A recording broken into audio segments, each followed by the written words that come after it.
one of the things that attracted me to Bitcoin was this idea of like an automated central bank, right? Which like now with the rise of AI, everyone's like, oh shit, is my job going to get automated? But it's this idea that like Bitcoin's not consuming any information, right? So it's kind of alleviated itself from that responsibility. Right. And instead it's just saying, look, we are going to have a pre-programmed, kind of programmatic monetary policy. I don't care what happens in the world, like we're going to operate on this. Maybe that's better, maybe it's not, right? You can opine on that. But the idea that there's no humans participating is fascinating to me because I don't trust my friend to give me a suggestion. I go to Google, right? I don't trust my friend to give me directions somewhere. I go to Google Maps. And so it does beg this question of like, should we just dump all the data into some kind of formula or some kind of computer program, and rather than the individuals themselves making the decisions, like could the software do it better? I don't know. What do you think? Well, I mean, truth be told, I mean, in our economic models, when we write down policy functions that go by these names like the Taylor rule, if any of your listeners are familiar with that, you can Google it. I mean, the Taylor rule is basically a formula, a mathematical formula that purportedly describes in qualitative manner the manner in which interest rate policy is set. High inflation tends to elicit rate increases. A weak economy tends to elicit rate cuts. And so in our economic models, they take exactly that form.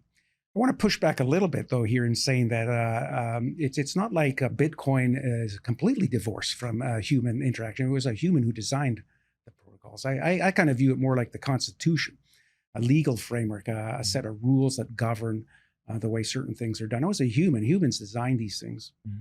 And indeed, it's not as if Bitcoin is not alterable. I mean, in principle, I mean, in fact, my understanding is early on, certain bugs were fixed by patches by the core developers. I mean, it's like you want the community actually to fix things that go wrong.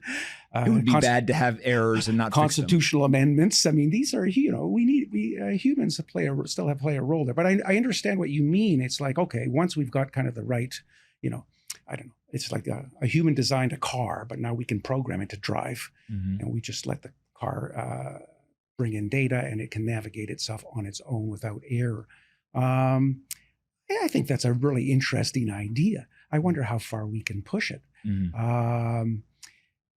In our models, I mean, what happens in our models, in our mathematical models, and listeners, I mean, we all have models of the way the world works embedded in our heads. Yes. They're not as well formulated or as explicit mathematical models, but they're there, nevertheless. We're going to design something relative to solving a problem that, according to the way the world works in the model we have in our head. Well, you better be damn sure that you got the right model. Mm-hmm. How can you be so sure? I mean, the world is a very complicated thing. It's been my experience is that you write down something that is a great solution to a particular environment, but that environment, you didn't account for X, Y, or Z, the unknown. Then what do? Mm-hmm. You need some discretion. You need somebody with wisdom. You need somebody you can trust. You need somebody to accommodate those unforeseen events. You can't, I don't think, program every contingency into this model.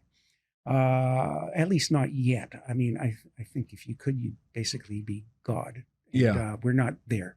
Well, what you're highlighting is actually not something that I think is too far outside of the world of finance. I mean, George Soros, this is basically his like philosophical view of the world, right? Is this idea of like imperfect understanding.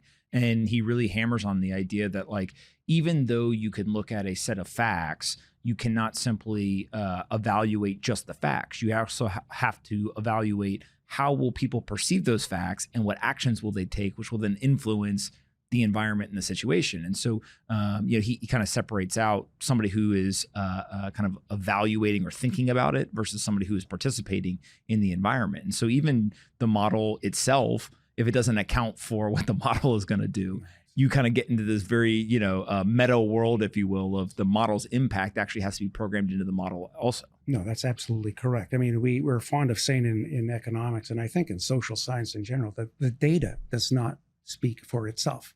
Mm-hmm. I mean, let me repeat that. The data does not speak for itself. It's impossible. You need an interpretive framework, a model, a way to organize your thinking. This is what we all have in our brains. It's nothing to be ashamed of. Mm-hmm. We try to do the best we can, all of us. every day, and this includes policymakers at the FOMC. They're not infallible, but hopefully, we learn and these institutions evolve in a way that helps serve the broader community. But exactly, you're right on point.